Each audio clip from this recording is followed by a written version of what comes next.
Okay, students, are you able to see the screen? क्या आप screen देख पा रहे हैं? Yes, ma'am. Yes, ma'am. Yes.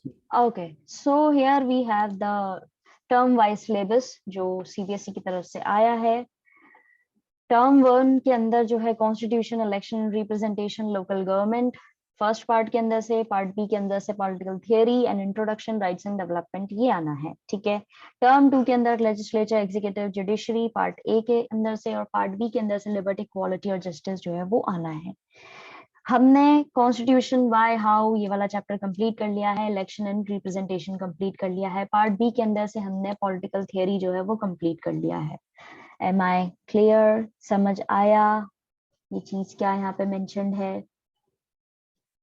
Yes, ma'am. Okay, अब टर्म 2 जो है उसके अंदर से हमारा अभी चैप्टर लेजिस्लेचर चल रहा है, जो कि हम कंप्लीट कर लेंगे। उसके बाद we will switch back to this local government. अब ये वाला चैप्टर जो है हम उस पर ही जाएंगे। ठीक है। कुछ चैप्टर्स ऐसे हैं जिनका कुछ हिस्सा हो सकता है इधर से उधर शिफ्ट किया गया हो और वो इन्वॉल्व किया गया हो या इंटरलिंक्ड हो, फर्स्ट चैप्टर जो है दूसरे चैप्टर से लिंक्ड हो, या क्योंकि अब ये सारे चैप्टर्स जो है बेसिकली एक दूसरे से डिपेंड करते हैं, एक दूसरे की चीजों से लिंक्ड है। तो अगर कोई चैप्टर ऐसा है जो यहाँ पे मेंशन नहीं है, ठीक है, लेकिन उसका कोई इम्पोर्टेंट हिस्सा जो है हमें पढ़ना जरूरी है, तो वो हम कंप्लीट करेंगे। या कोई ऐसा टॉपिक है जो हटा दिया गया है और उससे रिलेटेड आगे की इंफॉर्मेशन लिंक्ड है, तो वो भी हम कंप्लीट करेंगे। ठीक है, क्लियर है? Yes, ma'am. Yes, ma'am. Yes, ma'am. Okay, so ये था थोड़ा सा आपको एक इंट्रो। ये जो सिलेबस, टर्म वाइज सिलेबस दिया गया है उसके अकॉर्डिंग आगे इसमें अगर कोई अपडेट आएगा तो मैं आपको बता दूंगी। ठीक है। So we were studying chapter 5 legislature. Are you able to see the screen? क्या आप स्क्रीन देख पा रहे हैं?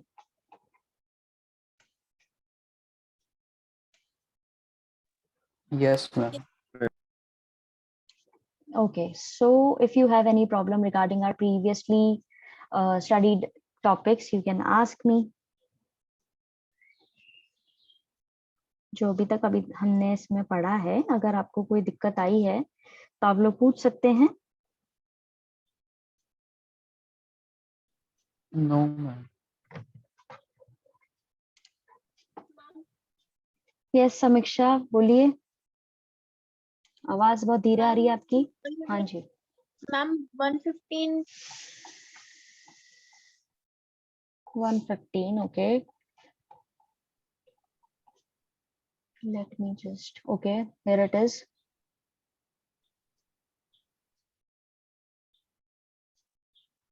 yes, 115 पेज पे किस टॉपिक में? इंस्ट्रूमेंट्स ऑफ पार्लियामेंट्री कंट्रोल में है या इससे अबव जो पैराग्राफ्स हैं उनमें है? Ma'am instruments of parliamentary control में जो डेलिब्रेशन एंड डिस्कशन वाला है उसकी फर्स्ट लाइन समझ नहीं आ रही है। ओके, कूल, अभी समझाते हैं। Deliberation and discussion: during the law making process, members of legislature get an opportunity to deliberate on the policy direction of executive and the ways in which policies are implemented. अब यहाँ पे basically कुछ instruments दिए गए हैं जिससे ये control करते हैं एग्जीक्यूटिव को। ये हमने पहले ही पढ़ लिया था, पार्लियामेंट किस तरीके से कंट्रोल करती है उस चीज को हमने देखा था। अब यहाँ पे बोला गया है जब कानून बनाने का जो प्रोसीजर है, लॉ मेकिंग प्रोसेस जो है, उसमें होता क्या है, मेंबर्स जो है लेजिस्लेचर के, जब उनको मौका मिलता है किसी पॉलिसी को डेलिब्रेट करने का, एज इन की समझने का, सोचने का, ठीक है, किस डायरेक्शन में एग्जीक्यूटिव को हमें इम्प्लीमेंट करवानी है ये पॉलिसीज, या किस तरीके से इम्प्लीमेंटेशन होना चाहिए, तो वो इस पर सोच विचार करते हैं अच्छे तरीके से। ठीक है, वो जब उनको अपॉर्चुनिटी मिलती है तो उस पर डिस्कशन करते हैं। अपार्ट फ्रॉम डेलिब्रेटिंग ऑन बिल्स, सोच विचार करने के अलावा इन बिल्स के ऊपर, कंट्रोल में also be exercise during the general discussion in the house.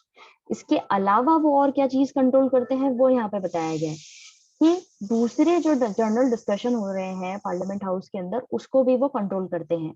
अब वो कंट्रोल कैसे करते हैं? वो करते हैं क्वेश्चन आवर जो राउंड होता है उसके अंदर, जो हर दिन होता है, जो भी पार्लियामेंट के सेशन है उसके अंदर, वो हर रोज कराया जाता है, जहां पे मिनिस्टर जो है रिस्पॉन्ड करते हैं, मिनिस्टर्स जवाब देते हैं, जो भी क्वेरीज उठती हैं, जो भी क्वेश्चंस दूसरे मेंबर्स उठाते हैं उसके उनको जवाब देने होते हैं।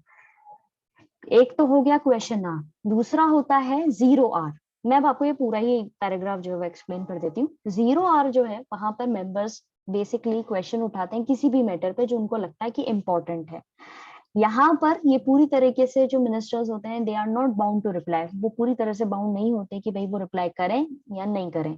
अगर उनसे किसी भी मैटर पे क्वेश्चन पूछा जा रहा है और उनको लग रहा है कि ये इतना इम्पोर्टेंट नहीं है, तो जरूरी नहीं है कि वो जवाब दे ही। ठीक है, वो हो सकता है इस चीज को इग्नोर कर दें या रिफ्यूज कर दें या जिस तरीके से उनको रिप्लाई देना है वो दे दें, लेकिन फॉर्मल तरीके से। ठीक है, तो क्वेश्चन आर में they are bound to reply. Question hour में जो भी क्वेश्चन पूछा जाएंगे मिनिस्टर से उनके तो उनको रिस्पांस देने ही है। 0R के अंदर वो बाउंड नहीं होते हैं। हाफ एन आवर डिस्कशन होता है पब्लिक इंपॉर्टेंस के जो मैटर्स होते हैं उन पर, कुछ और इस तरीके की चीजें की जाती हैं जिससे ये कंट्रोल करते हैं। तो यहाँ पे डेलिब्रेशन एंड डिस्कशन के अंदर यही बताया गया है कि लॉ मेकिंग प्रोसेस जो है उसके अंदर ये किस तरीके से कंट्रोल करते हैं जब इनको मौका दिया जाता है। ये पॉलिसीज जब बनाई जाती है, ये पॉलिसीज किस तरीके से बनाई जा रही है, किस तरीके से इम्प्लीमेंट करानी है, उसके अलावा ये जो चीज कंट्रोल कर रहे हैं वो बताया जा रहा है। समझ में आया आपको?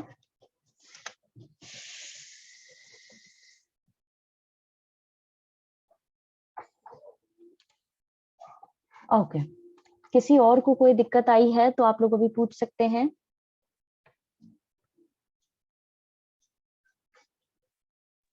No ma'am. ओके, तो हमने डेलिब्रेशन एंड डिस्कशन, अप्रूवल और refusal of laws, financial control, ये कुछ पॉइंट्स पढ़ लिए थे। हमें पढ़ना है approval and the ratification of laws. अब ये वाला पॉइंट है, इसको पढ़ते हैं। Parliamentary control is also exercised through its powers of ratification. अब approval and ratification of laws जो है उसके अंदर बेसिकली ये भी चीज है कि ये किस तरीके से कंट्रोल करते हैं इस चीज को। ये अपनी पावर्स जो हैं ये रेटिफिकेशन के थ्रू भी कंट्रोल करते हैं, एक्सरसाइज करते हैं अपनी पावर्स को इस तरीके से कि साइनिंग करके या कोई फॉर्मल कंसेंट देके, फॉर्मल ट्रीटी साइन कर ली, अग्रीमेंट कर लिया उसके। अब क्योंकि ये सारा प्रोसीजर जो है लॉ मेकिंग का, ये ऑब्वियसली बात है ये फॉर्मल एडमिनिस्ट्रेटिव लेवल पे काम हो रहा है, तो उसके अंदर ये जो चीज है वो भी देखी गई है, पावर ऑफ रेटिफिकेशन, यानी फॉर्मल तरीके से काम हो रहा है। अ bill can become a law only with the approval of the parliament. अब वो कैसे हो रहा है, पावर ऑफ रेटिफिकेशन को कैसे एक्सरसाइज कर रहे हैं। एक बिल जो है वो कानून तभी बनेगा जब पार्लियामेंट जो है उस चीज को अप्रूव कर देगी। A government that has the support of a disciplined majority may not find it difficult to get the approval of the legislature. एक सरकार जिनको प्रॉपर डिसिप्लिन तरीके से मेजॉरिटी मिली हुई है उनको दिक्कतें नहीं आती है इतनी कि वो किसी भी चीज को लेकर के कानून बनाने में दिक्कत को झेलें या उनको फेस करनी पड़े या उनको लेजिस्लेचर जो है वो अप्रूव करने में दिक्कतें, वो प्रॉब्लम नहीं आती अगर उनके पास में एक अच्छी मेजॉरिटी है, discipline. Such approvals, however, cannot be taken for granted. अब इस तरह के जो अप्रूवल होते हैं उनको आप फॉर ग्रांटेड नहीं ले सकते।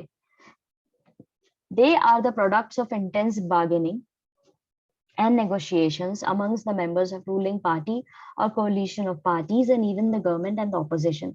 अब ये जो मेजोरिटी मिलती है इनको, ये क्या किसका बाय प्रोडक्ट है, ये सॉरी किसका प्रोडक्ट है ये, एज इन ये प्रॉपर यहाँ पर बार्गेनिंग हुई है, इंटेंस लेवल पर मोल भाव सोच विचार किया गया है, नेगोशिएशंस किए गए हैं। अब ये नेगोशिएशंस और बार्गेनिंग जो है वो किसके बीच में होती है, रूलिंग पार्टी जो है उसके बीच में हो सकती है या कोलिएशन यानी गठबंधन की सरकार है तो जितनी भी पार्टीज उस गठबंधन में इन्वॉल्व है उनके बीच में हुए, सरकार के बीच में हुई है, कई बार ऑपोजिशन जो है उनके साथ में भी बैठ करके नेगोशिएशंस और बार्गेनिंग की जाती है कि आप इस बिल को पास करने में हमें सपोर्ट करिए तो हम इस तरीके से आपको आगे जाकर के चीजें प्रोवाइड कराएंगे या इस तरीके से फॉर्मल तरीके से ये चीजें प्रोवाइड कराएंगे या यहाँ हम आपको सहयोग देंगे, इस तरीके से ये चीज यहाँ पे देखी जाती है। तो basically approval and ratification of laws के अंदर ये बहुत इंपॉर्टेंट है। If the government has majority in Lok Sabha but not in Rajya Sabha, as has happened during the Janata Party rule in 1977 and the NDA rule in 2000, the government will be forced to make substantial concessions to gain the approval of both the houses. अब ऐसी situation आ जाए जब सरकार के पास में majority नहीं हो, भले वो लोकसभा की बात हो या फिर जो है मेजोरिटी लोकसभा में उनके पास में है लेकिन राज्यसभा में नहीं है। अब दोनों हाउसेस का पास करना जरूरी होता है किसी भी बिल को कानून बनाने के लिए। तब क्या होता है यहाँ पे एग्जाम्पल दिया गया है, जनता पार्टी रूल आया था 1977 के अंदर, तब उनके पास लोकसभा में मेजोरिटी थी और राज्यसभा में नहीं थी। उसी तरह एनडीए रूल था 2000 के अंदर, तब उनके पास में लोकसभा में मेजोरिटी थी और वही राज्यसभा में नहीं थी। तब इनको सरकार जो थी इनकी, उनको क्या करना पड़ा, उनको फोर्स किया गया कि भाई आप कंसेशन करो, कंसेशन दो, जिससे आपको दोनों ही अप्रूवल दे सके, दोनों ही हाउसेस जो है वो अप्रूव कर सकें। Many bills such as the Lokpal Bill have failed enactment. Prevention of Terrorism Bill 2002 was rejected by the Rajya Sabha. कई सारे बिल, जैसे कि यहाँ पे एग्जाम्पल दिए, लोकपाल बिल था वो भी फेल हो गया, इनेक्टमेंट में नहीं आ पाया क्योंकि राज्यसभा ने अग्री नहीं करा। उसी तरीके से प्रिवेंशन ऑफ टेररिज्म बिल जो है 2002 के अंदर, वो भी रिजेक्ट हो गया था राज्यसभा के अंदर, तो वो नहीं हो पाया। और वो क्यों नहीं हो पाया? क्योंकि सरकार जो है वो मेजोरिटी हासिल नहीं कर पाई राज्यसभा के अंदर, वो कंसेशन, नेगोशिएशन, बार्गेनिंग जो है उसमें सक्षम नहीं हो पाई, इसीलिए ये बिल जो है फेल हो गए, रिजेक्ट हो गए और आगे नहीं बढ़े। समझ में आया? इस पैराग्राफ के अंदर किसी को कोई दिक्कत?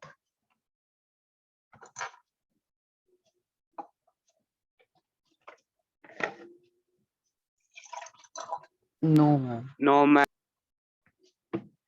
What about others? दो ही बच्चे नहीं है क्लास में सिर्फ जवाब देने के लिए।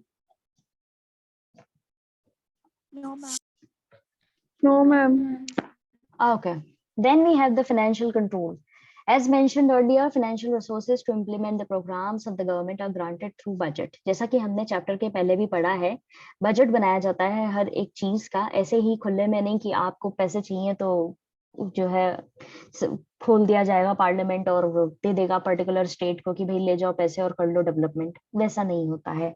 इस पे हमने कार्टून बेस्ड पिक्चर भी देखी थी चैप्टर के शुरुआत में ही, जिसपे बताया गया था कि पार्लियामेंट किस तरीके से बजट प्रिपेयर करती है और उस तरीके से वो अपने अलग अलग स्टेट के जो प्रोग्राम्स है उनको देने के लिए फंड्स प्रोवाइड कराती है। तो वही चीज यहाँ पे भी बोली गई है। Preparation and the presentation of budget was the approval of the legislature is the constitutional obligation of the government. Prepare करना बजट और फिर उसको प्रेजेंट करना अप्रूवल के लिए, ये एक इम्पोर्टेंट कॉन्स्टिट्यूशनल ऑब्लिगेशन है सरकार के ऊपर, यानी कि संविधान के अंदर ये चीज मेंशन की गई है। This obligation allows the legislature to exercise control over the purse strings of the government. अब ये जो obligation है, ये जो पूरी तरीके से बाउंडेशन है, उससे लेजिस्लेचर पूरी तरह से कंट्रोल कर पाता है सरकार की जो पर्स है उसके ऊपर जो प्रॉपर स्ट्रिंग्स है, यानी कि उनके जो खर्चे हैं उनके ऊपर एक तरीके से मेटामॉर्फिकली बोला गया है कि वो उस पर अपने पूरे तरह से कंट्रोल कर पाता है उनके खर्चों पर। The legislature may refuse to grant resources to the government. अब legislature जो है वो उसको लगता है कि अगर ये सही खर्चा नहीं कर रहे हैं तो वो अपने resources गवर्नमेंट को देने से मना भी कर सकता है। This seldom happens because the government ordinarily enjoys support of the majority in the parliamentary system. और ये बहुत ही कम होता है वैसे तो, और क्योंकि ऐसा होना कम इसलिए है कि सरकार को लेजिस्लेचर जो है वो रिफ्यूज कर दे, उसका होना इसलिए कम है, पॉसिबिलिटी इसलिए कम है क्योंकि कई बार इनको ये मेजोरिटी जो है वो प्रॉपर्ली इनको मिली भी होती है पार्लियामेंट्री सिस्टम के अंदर। Nevertheless, before granting money, the Lok Sabha can discuss the reasons for which the government requires money. इसके अलावा मनी देने से पहले लोकसभा के अंदर जो है डिस्कशन किया जाता है कि भाई किन कारणों के लिए सरकार को पैसे की जरूरत है। It can inquire into cases of misuse of funds on the basis of the report of the comptroller and the auditor general and the public account committees. अब ये इंक्वायरी पे बिठा सकते हैं देखने के लिए कि भाई फंड्स का कहीं गलत तरीके से इस्तेमाल तो नहीं हुआ है, और ये किस पे बेस्ड होता है? कंट्रोलर जो है, ऑडिटर जनरल और पब्लिक अकाउंट कमिटीज जो है वो ये काम करती है, रिपोर्ट बनाती है कि भाई कहाँ पे किस तरीके से सरकार ने कहाँ पैसा यूज करा, कहाँ उसने गलत इस्तेमाल करा, कहाँ फंड्स का मिसयूज हुआ है और डेवलपमेंट नहीं हुआ है, जिस काम के लिए पैसे लिए वो उस पर ना लगा करके अपनी जेबें भरी। तो वो चीज भी यहाँ पर बिठाई हुई है इन कमिटीज के द्वारा जो इस चीज को कंट्रोल करते हैं। But the legislative controls is not only aimed at financial property. अब सिर्फ legislative जो है वो financial चीजों पर ही कंट्रोल नहीं करता। The legislature is concerned about the policies of the government that are reflected in the budget. ये पूरी तरीके से कंसर्न रहता है कि भाई सरकार अपनी किस तरह की बजट के अंदर किस तरह की पॉलिसीज फ्रेम कर रही है। Through financial control, the legislature controls the policy of the government. हाँ, ये चीज कह सकते हैं कि फाइनेंशियल कंट्रोल से लेजिस्लेचर जो है पूरी तरीके से सरकार जिन नीतियों को बना रही है उस पर वो कंट्रोल कर रहा है। इस टॉपिक के अंदर आपको अगर कोई दिक्कत आई है तो पूछ सकते हैं। No ma'am. देखिए ये पॉइंट जो है बहुत इंपॉर्टेंट है और इनको समझना बहुत इंपॉर्टेंट है, तो इसलिए जब क्लास ओवर हो जाए तब भी इसको अच्छे से बैठ करके पढ़ना और लाइन टू लाइन समझना, क्योंकि हर एक वर्ड इंपॉर्टेंट है। और दिक्कत आए तो मैं कल आपसे पूछ लूंगी, यू हैव क्वेरी सेशन है हमारे पास में, दोबारा आपको समझा दिया जाएगा, लेकिन ये समझना बहुत जरूरी है। अब आता है no confidence motion. The most powerful weapon that enables the parliament to ensure executive accountability is the no confidence motion. ये सबसे पावरफुल हथियार है जो पार्लियामेंट के पास में होता है, जिससे वो पूरी तरह कंट्रोल करते हैं। नो कॉन्फिडेंस मोशन जो है वो बेसिकली एग्जीक्यूटिव को अकाउंटेबल बनाता है कि वही वो जवाब दे कि भाई कहाँ क्या यूज करा, कितना यूज करा, क्यों यूज करा, वो इस चीज के अंदर ही आता है। As long as the government has the support of its party or the coalition of parties that have a majority in the Lok Sabha, the power of the House to dismiss the government is fictional rather than real. अब इस चीज को भी पढ़िए कि भाई सरकार के पास में जब तक की सपोर्ट है अपनी पार्टी का या गठबंधन वाली पार्टी जो है उनका सपोर्ट है लोकसभा के अंदर, तो जो हाउस है पार की जो पार है हाउस की, वो पूरी तरीके से सरकार को डिसमिस नहीं कर सकता। ये अपने आप में फिक्शनल रहेगा बजाय रियल के। रियलिटी में ये चीज पॉसिबल नहीं हो पाएगी अगर उसके पास में मेजोरिटी है लोकसभा के अंदर तब। However, after 1989, several governments have been forced to resign due to lack of confidence of the House. लेकिन 1989 के बाद में ही कई सारी सरकारें ऐसी आई हैं जिनको फोर्सफुली रिजाइन करवाया गया है क्योंकि उनके पास में प्रॉपर सपोर्ट नहीं था, कॉन्फिडेंस नहीं था हाउस के अंदर। इसलिए each of these governments lost the confidence of the Lok Sabha because they failed to retain the support of their coalition partners. क्यों हुआ ऐसा? ये जितनी भी सरकारें, इनको रिजाइन क्यों करना पड़ा 1989 के बाद में? क्योंकि इनके पास में लोकसभा के अंदर प्रॉपर सपोर्ट नहीं था, इनकी खुद की मेजोरिटी पार्टी के अंदर लोग बाग इनको सपोर्ट नहीं कर रहे थे, या जो गठबंधन की सरकारें बनी थी जो वो पार्टनर्स थे वो इनको सपोर्ट नहीं कर रहे थे, इसलिए इनको रिजाइन करना पड़ा है। तो ये होता है नो कॉन्फिडेंस मोशन, जिसके अंदर ये एग्जीक्यूटिव अकाउंटेबल होता है कि वो पूरी तरीके से सरकार के ऊपर क्वेश्चन उठा सकता है कि भाई तुमने कहाँ पे किस तरीके से काम किया है, क्यों किया है, कहाँ पैसा खर्च किया, कहाँ नहीं किया, वो चीज उस पर उठाई जा सकती है। समझ में आया नो कॉन्फिडेंस मोशन? किसी को कोई दिक्कत? No ma'am. No ma'am. Okay. Thus, the parliament can effectively control the executive and ensure a more responsive government. इसीलिए parliament जो वो अच्छे से control कर पाता है executive को और एक responsive government को वो पूरी तरह maintain कर पाता है। It is, however, important for this purpose that there is adequate time at the disposal of the House and the members are interested in discussion and participate effectively, and there is willingness to compromise amongst the government and the opposition. इसीलिए माना जाता है कि important है किस purpose के लिए कि यहाँ पर proper time हो। अगर आपको डिस्पोजल करना है, हाउस को डिस्पोज करना है, तो उसके लिए भी प्रॉपर टाइम हो। मेंबर्स जो है वो इंटरेस्टेड होने चाहिए डिस्कशन के अंदर, और वो इसमें भी इंटरेस्टेड होने चाहिए कि वो भाई पार्टिसिपेट करें, यहाँ पे जो भी काम हो रहा है उसमें इफेक्टिवली पार्टिसिपेट करें, कॉम्प्रोमाइज करें। ठीक है, अगर सरकार के साथ में उनको बैठ करके प्रॉपरली काम करना है, ऑपोजिशन के साथ में बैठ करके काम करना है, तो वो उस चीज के लिए भी रेडी होने चाहिए। In the last 2 decades, there has been a gradual decline in sessions of Lok Sabha and state legislative assemblies and time spent on debates. अब लास्ट 2 decades से काफी समय जो है धीरे धीरे डिक्लाइन हुआ है। सेशंस जो है लोकसभा और स्टेट लेजिस्लेटिव असेंबलीज के, वहां पे जो टाइम बिताया जाता था डिबेट्स को लेकर के, एज इन डिबेट्स कराए जाते थे, उनमें काफी कमी आई है। Moreover, the houses of the parliament have been plagued by absence of quorum, boycott of sessions by members of opposition, which deprive the House the power to control the executive through the discussion.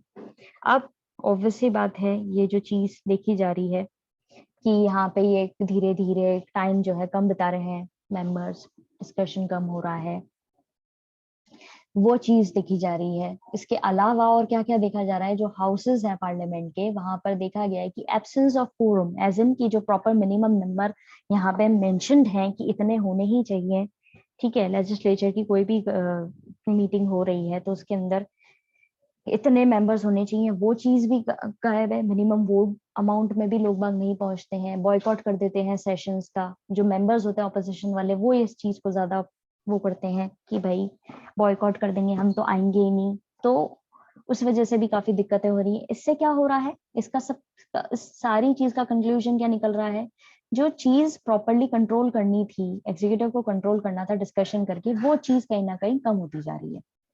जो पार इनको दी गई थी वो चीज ये पूरी तरह से एक्सरसाइज नहीं कर पा रहे इन कारणों की वजह से। समझ में आया? किसी को कोई दिक्कत इसमें तो आप पूछ सकते हैं। No ma'am. No, ma'am. Okay, अब है what do the committees of the parliament do. अब जो कमिटीज होती हैं वो क्या करती हैं, क्या रोल है उनका। A significant feature of the legislative process is the appointment of committees for various legislative purposes. अब जैसे कि अलग अलग फीचर्स दिए गए हैं, अलग अलग काम हो रहे हैं, तो उनके लिए अलग अलग कमेटी बिठाई जाती है चेक करने के लिए कि भाई ये सही काम कर रहे हैं या नहीं कर रहे हैं। These committees play a vital role not merely in law making but also in the day-to-day business of the house. अब ये सिर्फ लॉ मेकिंग के लिए ही काम नहीं करती, जो रोजमर्रा के काम होते हैं हाउस के अंदर उस पर भी ये चेक करती हैं। Since the parliament meets only during sessions, it has very limited time at its disposal. अब क्योंकि पार्लियामेंट की मीटिंग जो है वो सेशन में ही होती है, तो इनके पास में बहुत कम समय होता है इस चीज को प्रॉपरली एक्सरसाइज करने के लिए। The making of law, for instance, requires in-depth study for the issue under consideration. अब ये जो कानून बनाने वाली चीज है उसको ऐसे समझें तो वो भी उसके भी काफी डीप स्टडी और करनी पड़ती है। किसी भी इशू को लेकर के अगर वो काम कर रहे हैं, डिस्कशन हो रहा है, कानून बनाए जा रहे हैं, तो उसके भी बहुत सारे पहलू हैं जिस पर उनको डिस्कशन करना होता है। This in turn demands more attention and time, और इसी के लिए ये डिमांड करता है क्या, इस चीज को करने के लिए आपको बहुत ज्यादा अटेंशन और टाइम की जरूरत होती है। Similarly, there are other important functions also, like studying the demand for grants made by various ministries, looking into expenditure incurred by various departments, investigating cases of corruption, etc. इसके अलावा दूसरे भी काम होते हैं इन कमिटीज के पास में जो उनको करने होते हैं कि भाई डिमांड जो दिए जा रहे हैं, ये ग्रांट्स जो मांगे जा रहे हैं, अलग अलग मिनिस्ट्री जो मांग रही है ग्रांट्स, उनके ऊपर स्टडी करना कि भाई ये इतना क्यों मांग रहे हैं। ठीक है, फिर एक्सपेंडिचर कि कहाँ पे अलग अलग डिपार्टमेंट में खर्चा किए जा रहे हैं। फिर इसके अलावा इन्वेस्टिगेशन हो रहे हैं, करप्शन के जो केसेस निकल के आ रहे हैं उन पर भी इनको इन्वेस्टिगेशन करनी होती है इन कमिटीज को। पार्लियामेंट्री कमिटीज परफॉर्म सच फंक्शंस। पार्लियामेंट्री कमिटीज इस तरह के फंक्शंस करती हैं। Since 1983 India has developed a system of parliamentary standing committees. 1983 के बाद से इंडिया ने डेवलप करा है इस तरह का सिस्टम जहाँ पे स्टैंडिंग कमिटीज होती हैं। There are over 20 such departmentally related committees. अब लगभग यहाँ पे करीब 20 डिपार्टमेंटल कमिटीज हैं। Standing committees supervise the work of various departments, their budget, their expenditure and bills that come up in the house relating to the department. Standing committees क्या होता है वो यहाँ पे बताया गया है। Standing committees का काम होता है बेसिकली सुपरवाइज करना, अलग अलग डिपार्टमेंट्स को जो काम है उनको सुपरवाइज करना, उनके बजट को देखना, उनके खर्चों को देखना, उनके बिल्स जो आ रहे हैं हाउस के अंदर उस डिपार्टमेंट से रिलेटेड उनको देखना, ये काम होता है स्टैंडिंग कमिटीज का। इस पैराग्राफ के अंदर अगर आपको कोई दिक्कत आई है तो आप लोग पूछ सकते हैं। No ma'am. Okay, apart from standing committees, the joint parliamentary committees have occupied a position of the eminence in our country. अब standing committee के अलावा joint parliamentary committee जो है वो भी important role play कर रही है, वो भी एक eminent popular position पे आई है हमारी कंट्री के अंदर। Joint Parliament Committee JPCs can be set up for the purpose of discussing a particular bill, like the Joint Committee to discuss bill or for the purpose of investigating financial irregularities. अब ये जो JPCs हैं ये क्यों frame करी गई हैं कि इनका काम होता है किसी पर्टिकुलर बिल पर डिस्कशन करना। जॉइंट कमेटी डिस्कस करती है उस बिल को, क्या पर्पस है उस बिल को लेकर के, क्या इन्वेस्टिगेशन की जा रही है, कहाँ इरेगुलरिटीज दिखी जा रही है, उनको लेकर के। Members of these committees are selected from both the houses. अब मेंबर्स जो होते हैं इन कमिटीज के वो दोनों ही हाउसेज से सेलेक्ट किए जाते हैं। क्लियर है इस पैराग्राफ में? किसी को कोई दिक्कत? दो No, कमिटीज ma'am. पढ़ी हैं, स्टैंडिंग कमिटीज और joint parliamentary committees. Okay, so that's it for today. आज हम इतना ही करेंगे. Please conjure up your problems related to these topic, this chapter. We'll discuss all of your problems in tomorrow's session. हम कल की class में discuss करेंगे आपकी प्रॉब्लम्स जो भी इस चैप्टर से रिलेटेड हैं. ठीक है.